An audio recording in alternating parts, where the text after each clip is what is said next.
বাঙালিরা ভালো কাজ করে সিনসিয়ার, তখন আজকে কোটি কোটি লোক বিদেশে চাকরি করতেছে এবং আমাদের বৈদেশিক মুদ্রা একটা মেজর সরবরাহকারী হল আমাদের বৈদেশিক কর্মরত।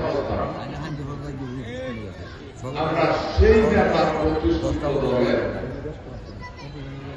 ওয়ার্ডের সম্পাদক করছি।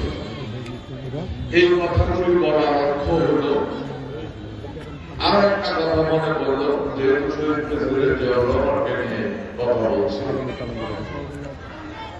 এখানে আবার মুরব্বীদেরকে বলছি, পোলাপানেরা ছবি দেখছে জিয়াউর রহমান কোদাল নেয়া খালের পাড়ে বসে আছে মাটি কেটে, পোলাপানেরা ছবি দেখছে, আমরা নিজের চোখে দেখছি, তাই না? সেই নেতার রাজনীতি দলের আমরা করবি।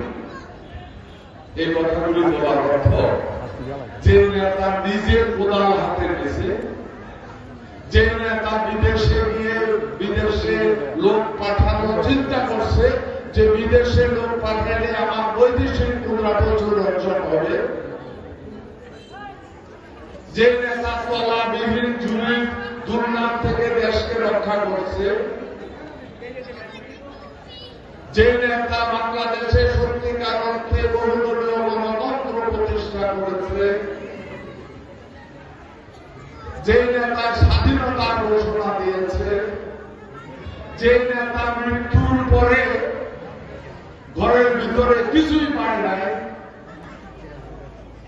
অথচ আজকে ইউনিয়ন পর্যায়ে গত জুলুমবাজ সরকারের নেতারাও নাকি 17 কোটি টাকা, তাই না?